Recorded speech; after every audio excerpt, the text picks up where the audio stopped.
Have you ever looked at someone you love and realized they'd been lying to you for months?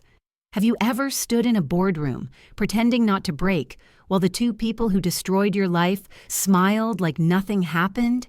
And have you ever watched those same people smug and secure as you silently signed the deal that would put their entire careers in your hands? I have. And this is my story. My name is Solene Myles. A year ago, I was just another overachiever in a gray office, building brand campaigns and convincing myself that everything at home was fine, that Calder, my charming husband, was simply tired from work, that Thera, the sweet PR girl who always left compliments on my desk, really just admired me. But nothing was fine. Behind the lunch breaks, the late meetings, and the networking events I was never invited to, they were sleeping together. The man I loved and the woman I once mentored were sneaking around corners while I stayed up late budgeting for our future, while I made sure our mortgage was paid, while I dreamed of children and stability and building something real. When I found out, I didn't scream. I didn't throw things. I packed, quietly, precisely, and I left. What they didn't know, what they still don't know, is that I never really left. You see, Calder and Thera made a mistake. They didn't just cheat on me. They humiliated me at work. They spread rumors. They poisoned my team against me. They whispered that I wasn't handling things well, that I was losing touch. And when the board believed them and quietly pushed me aside, I walked out of that building for the last time, looking defeated. But I wasn't broken. I was planning. This story isn't about heartbreak. It's about strategy. It's about power. And it's about turning betrayal into leverage. Because while they were busy groping each other behind closed doors, I was having lunch with investors. While they sabotaged my career, I was preparing to buy theirs. So if you've ever been cheated on, gaslit, laughed at behind your back, if you've ever wished you could walk back into the same room where they crushed you and hold all the power, stay with me. Because this is the story of how I lost everything they thought mattered, and then took everything they never thought I could touch. I'm Solene Myles. He cheated with a coworker, and I bought the company. I used to think I had everything I ever wanted: a successful career, a husband who made people envious, and a reputation for being calm, composed, and collected in every situation. From the outside, my life looked like a highlight reel: rooftop dinners, art gallery openings, a downtown apartment with minimalist charm. But if you've ever lived inside a glass house, you know how loud the cracks sound before it all shatters. I met Calder Whitmore at a brand conference in Chicago. He was giving a keynote on persuasive strategy, and I was there to pitch a rebrand for one of the sponsoring firms. He was confident, magnetic in that over-polished corporate way, buttoned up, charming, but always with that glint in his eye like he was calculating your weakness before you even opened your mouth. We met at the coffee stand. He complimented my pitch. I told him his talk was too rehearsed. He laughed. I made a mental note to never let him get close. 3 months later, he moved into my condo. I know, it sounds insane, but Calder had this way of making you feel like the sun had finally turned its face toward you. He listened. He remembered the name of my dog that died in college. He bought flowers without reason and always held my hand like he meant it. We got married on a cliff in Big Sur. No drama, no over-the-top spectacle. Just vows, waves, and the scent of eucalyptus in the breeze. It felt honest, grounded. The early years were good, real even. We were a team, two driven people who loved what they did and respected each other's ambition. He worked in business development at my company, and I headed up creative strategy. We kept things separate at work, kept things private outside of it. No mess, no lines crossed, until Thera Linwood arrived. Thera was everything I had been 10 years ago, sharp, ambitious, eager to prove herself. She joined the company as our new PR manager. Tall, poised, glossy in that magazine cover way, she wore expensive perfume and always looked like she was about to step onto a red carpet instead of into a strategy meeting. She introduced herself to me as a huge admirer. Said she'd followed my work for years, quoted lines from interviews I barely remembered giving, brought me coffee, asked to shadow me in meetings. I wanted to be gracious. I mentored her, took her under my wing, praised her in front of the team, believed, genuinely, that she wanted to learn. But something about her always felt rehearsed. The way she complimented me was always a bit too polished, like she'd practiced it in front of a mirror. The way she stared at Calder a little too long during team presentations. The way she started copying my style, my blazers, my signature red lipstick, even the way I structured decks for client pitches. Still, I brushed it off.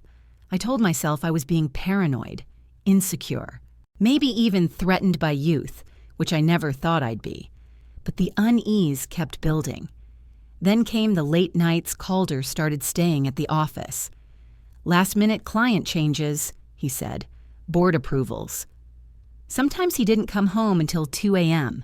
I found perfume on his collar once and told myself it must have been from someone he hugged goodbye. I found a lipstick mark on a coffee cup in his car and told myself it was his assistant's. I wanted to believe him, until I couldn't anymore. The shift was gradual but brutal. I started noticing how Calder's tone changed around Thera. Smoother, lower, more performative. They shared inside jokes during meetings. I'd walk into the break room and find them huddled too close over a laptop, only to fall silent the moment they saw me. Then there were the missing emails. Suddenly, I wasn't being CC'd on projects I was supposed to lead. Thera began taking calls with clients I had worked with for years. One of my ideas got pitched at a board meeting. By her. Calder said it was a team effort. My name wasn't even mentioned. When I confronted him, Calder looked at me like I was speaking another language. He told me I was overworked, that I needed a vacation, that Thera was just enthusiastic and wanted to help. That night, I sat at my desk, opened a bottle of wine, and reread every email thread from the last 6 months. There it was, her slow infiltration. The way she wormed her way into every major campaign, always with Calder's quiet support. The next morning, I found a receipt tucked into Calder's jacket pocket. A boutique hotel across town. 1 room, 2 nights. Same weekend, he claimed to be at a golf retreat with investors. My stomach dropped, but my face didn't flinch. I photocopied the receipt, placed it in a manila folder, and slipped it into my desk drawer labeled. After that, I started watching them like a strategist. I didn't scream. I didn't throw anything. I gathered evidence. I paid attention to office patterns. Who was covering for whom? What meetings overlapped? I pulled security logs. I spoke, very carefully, to my old assistant who confirmed that Thera and Calder had been spotted arriving together and leaving together. Eventually, HR called me in. They said I was being rotated off high-pressure accounts to refocus on internal strategy. I was being pushed out, silenced. And Calder, he got a promotion. Thera, a corner office. Me? I went home, poured myself a drink, and opened my laptop. I didn't cry. I didn't break. I made a plan. The first time I saw them together outside of work, I was wearing a navy trench coat and a borrowed pair of sunglasses. I know how ridiculous that sounds, but when you've been pushed out of your own career, when your name is slowly being erased from conference agendas and company memos, dignity starts to matter less than truth. They were at a wine bar on the corner of Fairmont and 8th, just far enough from downtown to avoid familiar faces, just upscale enough to pretend it was a business meeting. Thera was laughing too hard at something Calder had said, her hand lingering on his wrist. He wasn't even trying to hide it. His back was straight, confident, like betrayal made him taller. I snapped the photo from across the street. My hands didn't shake. Later, I added it to the folder, beneath the receipt, beside the email logs.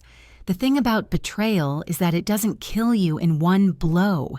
It bleeds you, one shallow cut at a time. And by the time I had collected enough wounds, I was no longer scared. I was surgical. Calder came home that night smelling like sandalwood and Merlot. I asked him how the investor dinner went. He lied smoothly. I nodded like I believed him. Then I excused myself to the shower and stared at the tile until my skin turned red. The next morning, I scheduled lunch with Mira Goldstein, an old mentor, now CEO of one of our biggest rival firms. She'd always told me I had too much loyalty to play real corporate chess. I told her I was ready to learn. Over grilled salmon and iced tea, I laid out a vision, a new agency, clean, agile, surgically efficient, poised to poach everything Calder's team had left to offer. Mira didn't blink. She smiled. Then she offered me a number. I told her I'd think about it, but we both knew I already had. That weekend, I accidentally left my phone unlocked on the kitchen counter while Calder made omelets. A calendar notification popped up. Lunch. MG 1 p.m. Artemis Tower. I watched his eyes flicker toward it. Watched the muscles in his jaw tighten for just a second. Thera texted him 2 minutes later. They were nervous. That pleased me more than it should have. 2 weeks passed, then 3. Inside the company, things shifted. Whispers that I had been spotted with rival firms. Speculation that I was planning to sue. Thera's smiles got tighter. Calder started triple-checking who was copied on every email, and I kept my mouth shut. Until the quarterly gala. It was a nauseating affair. Champagne flutes, velvet gowns, executives pretending to like jazz. Thera wore red. Of course she did. Calder's tie matched hers. Subtle, intentional. I wore black. No jewelry. Hair pulled back like a blade. Midway through the night, as people were tipsy enough to be careless, I saw them slip out the side door. Not hand in hand, but close. Too close. I followed. Through the hallway, past the restrooms, down the service stairs. I found them on the balcony. He kissed her. Full. Shameless. Her hands clutched his lapels like she owned him. I didn't cry. I clicked. The camera shutter was silent. The next day, I resigned officially. No fanfare, no bitterness, just a clean break.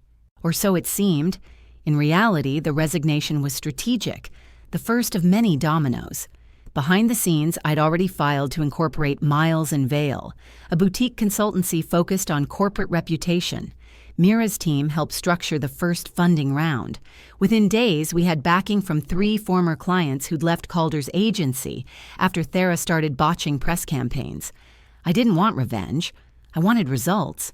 But revenge was a hell of a bonus. A month later, I got a call from HR. Calder had been promoted again, executive director. Thera was now chief brand officer, a title she invented, a title I used to hold. They wanted to invite me to the next executive roundtable to show continued collaboration. I said yes. I wore white. Thera looked like she'd seen a ghost when I walked in. Calder recovered quickly, like he always did. He leaned in, gave me that smug, practiced grin, asked how I'd been. I told him the truth. Wonderful. I'm working on a very exciting acquisition. His smile froze. He blinked, and I sipped my coffee like it was the finest wine. That night, Mira and I finalized the offer. We were acquiring Calder's agency's second largest account through a backdoor deal Thera hadn't seen coming.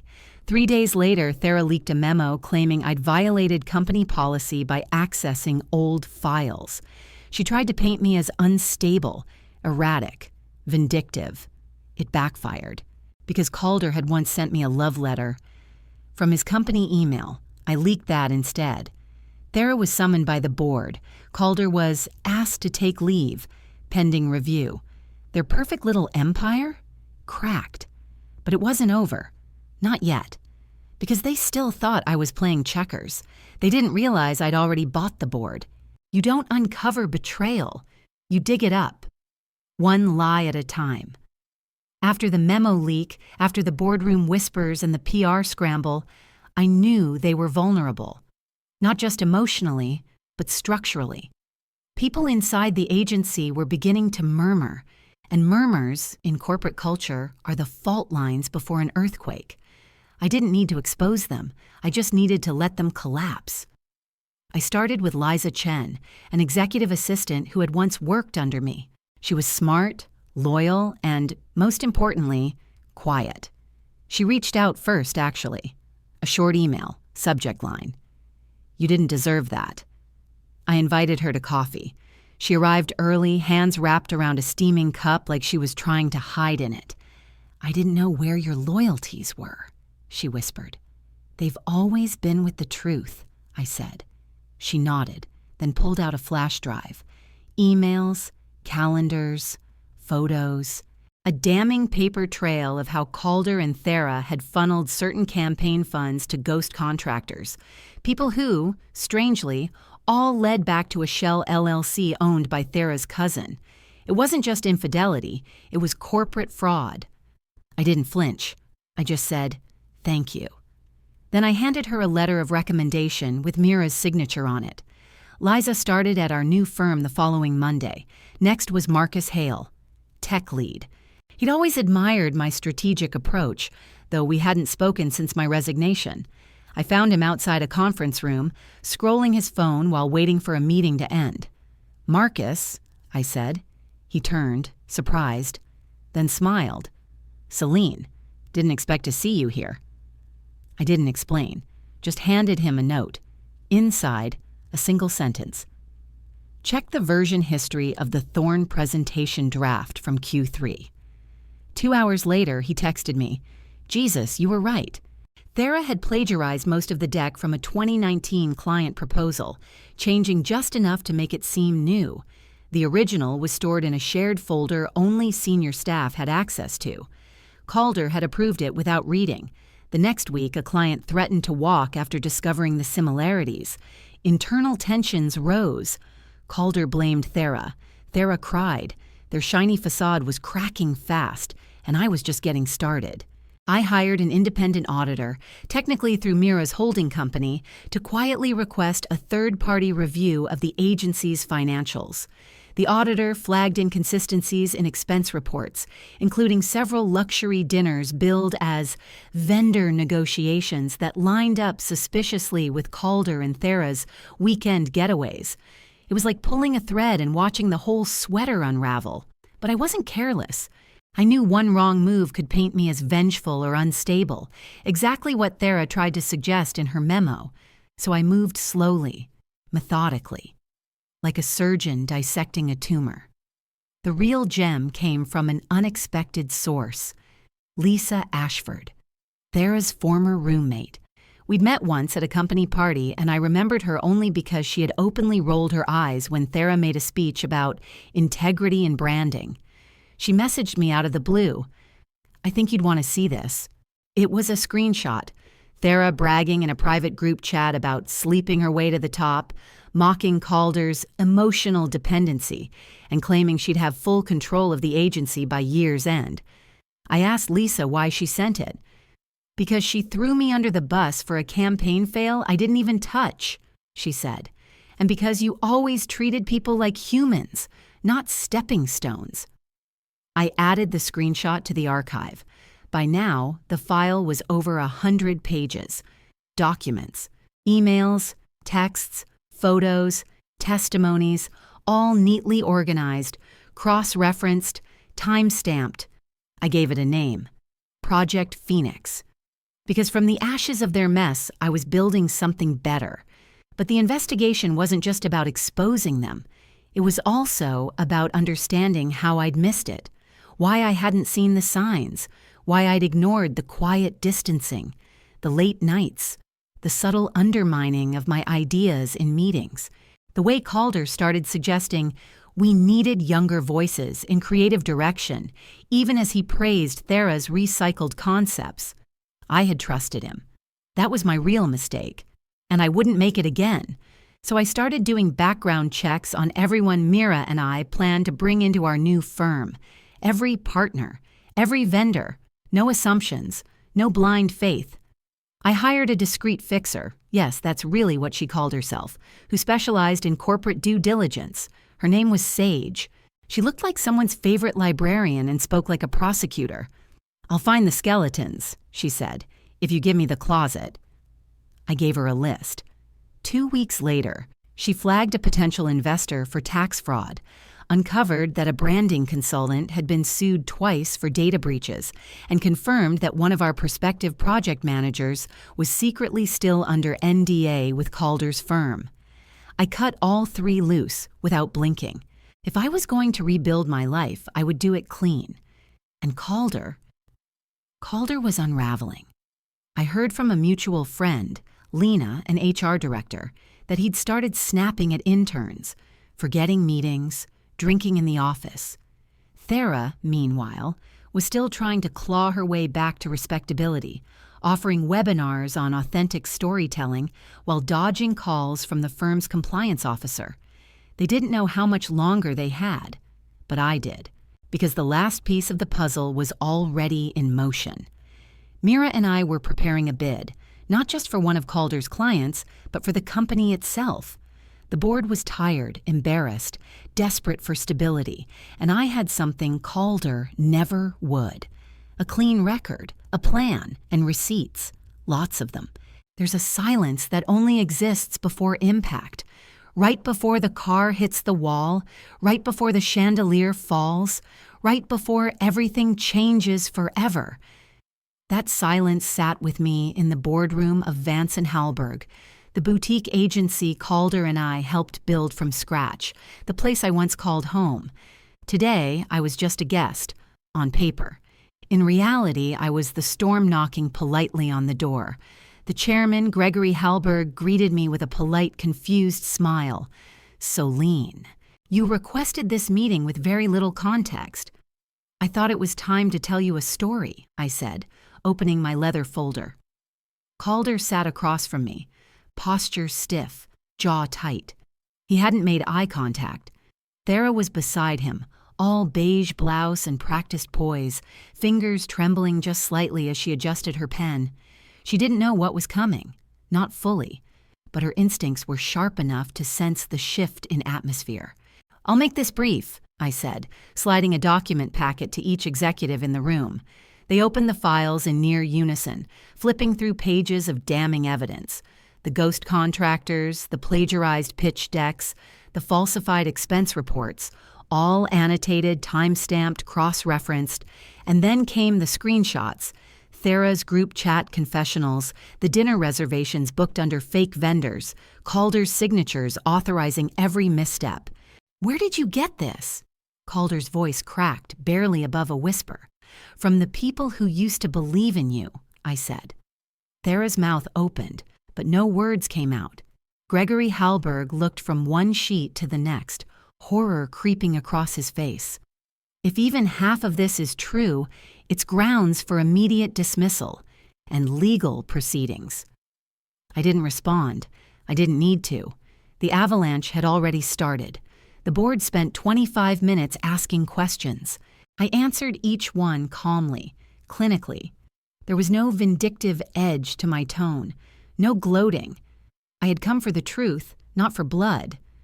Calder crumbled first. "This is a setup," he hissed, eyes finally meeting mine. "You've had it out for me ever since I moved on. This is personal." "Of course it's personal," I said. "You made it that way when you betrayed me, the company, and yourself." Thera stood suddenly. "You have no right." I didn't flinch. "Sit down, Thera." She did. It was the first and last time I ever saw fear in her eyes. By the end of the day, the board had made their decision. Calder was placed on administrative leave pending further investigation. Thera was terminated on the spot. An email circulated quietly by the end of the day announcing a transition in leadership due to recent ethical concerns. I walked out of the building with no applause, no parade, just clarity. Mira met me outside with a car waiting. "You ready to show them the rest?" she asked. I nodded. "Let's go buy a company." The fallout spread like wildfire. Thera went dark on social media. Her authentic storytelling webinar was canceled. She tried to reach out to several clients, but no one returned her calls. Word spread quickly in creative circles. Brands didn't want the stain. Calder issued a vague public statement about unfair scrutiny and temporary leave, but it backfired. The comments section turned on him fast. Former interns began sharing stories of inappropriate comments, manipulation, and credit theft. It wasn't just a scandal anymore. It was a reckoning. Meanwhile, Mira and I filed our bid for acquisition, not just of their client portfolio, of the agency itself. We had support from 2 major investors, a sterling audit, and most importantly, the quiet endorsement of the majority of the board. They were tired of fires. They wanted clean hands, a steady vision. They wanted me. 2 weeks later, Calder was out permanently, and I was in, CEO full circle. Except this time, I wasn't standing beside a man who claimed to love me. I was standing on my own. The first person I hired back was Liza, then Marcus, then Sage. I restructured the leadership team, scrapped the nepotistic promotions, and implemented transparent ethics guidelines. I restored credit to the campaigns Thera had claimed. I sent handwritten thank you notes to the junior designers who had carried entire projects without recognition. I rebuilt not just the agency's image, but its soul. But perhaps the most satisfying moment came quietly. At a rooftop event we hosted to celebrate the agency's relaunch under new leadership, I spotted Calder standing alone by the valet. He hadn't been invited, of course. But old habits die hard. I approached him, champagne in hand. "You shouldn't be here," I said, voice light. He looked older, smaller, like someone who had been hollowed out. "I just wanted to see it," he muttered. "What you made of it." I sipped my drink. "You mean what I remade?" He nodded slowly. "I didn't think you had it in you." "You never did," I said. "That was your first mistake." We didn't say goodbye. He turned and walked away, into a car that wasn't waiting for him. I never saw him again. Vindication doesn't always feel like triumph. Sometimes it feels like silence, like stillness after a storm. But in that stillness, I found myself again. Not just the strategist, not just the fixer, not even just the survivor, the architect of my own life, my own power, my own rules. And I would never let anyone rewrite my story again. Success is quieter than I imagined. It doesn't roar. It doesn't announce itself in fireworks or viral headlines. It settles into the corners of your life like a gentle hum, the kind that replaces the noise of chaos with the steady rhythm of peace. A year after I took over the agency, I found myself in the same corner cafe where Calder and I once planned our future over lukewarm cappuccinos. Only this time, I was alone, sipping an espresso that actually tasted like something worth remembering. There were no flashbacks, no bitterness, just the subtle satisfaction of knowing that the woman who once sat here questioning her worth had become someone she wouldn't even recognize, because she'd never been allowed to exist before. The agency, now rebranded under a new name, Myles & Communications, was thriving. We had doubled our client base, expanded into 2 new cities, and launched a mentorship program that placed young creatives into paid internships with real support. No more exploitative late nights, no more empty exposure promises. The old ways had burned, and I had built something from the ashes. I remember walking through the office late one night, heels echoing against the polished concrete. I passed rows of desks where laughter floated from a team still working, but smiling. There was something deeply healing in seeing people excited to create, to build something they believed in. I paused in front of the conference room, staring at the table where I once exposed Calder's lies. That table had witnessed a death, and now it was witnessing a rebirth. One day, Thera reached out. A simple email, subject line, "Closure?" I hovered over the message for a full 5 minutes before deleting it. No anger, no fear, just clarity. I had no interest in reopening a door that had already led me to freedom. She wasn't a villain anymore, just a chapter I had finished reading. Calder, on the other hand, faded from public view. His LinkedIn page was dormant. Whispers floated through the industry. He tried to start a consulting firm, but no one wanted to touch a man synonymous with betrayal. Not because of me, because of who he had always been, even when no one was watching. He made his choices, and I made mine. But this isn't a story about revenge. Not really. It's about memory, about identity. about the quiet revolution that happens when you decide your worth isn't up for debate anymore. For a while, I believed the narrative others wrote for me: the supportive partner, the woman behind the man, the calm one who made chaos disappear without ever asking for credit. I wore that identity like armor, until one day it became a cage. I had to lose everything I thought I needed to finally realize I was never anyone's supporting role. Not in love, not in business, not in my own story. People often ask if I'd do it all again. The betrayal, the heartbreak, the takedown. And I always answer the same way. I wouldn't change a single thing. Because if Calder had never betrayed me, I would have stayed small. I would have kept playing the role he cast me in. I would have kept shrinking myself to fit inside someone else's vision. But he set fire to the life I thought I wanted. And in that fire, I forged something new, something mine. To the woman reading this who feels like the rug's just been ripped out from under her, whether it's love, business, trust, or all of the above, let me say this: you are allowed to start over. You are allowed to burn it down if it means building something truer. You are allowed to rewrite the story. And when you do, make sure you write your name in bold, because the world will try to erase you. Don't let it. Make them remember. Not the girl who got cheated on, not the partner who got replaced, but the storm they never saw coming and the empire she built in its wake.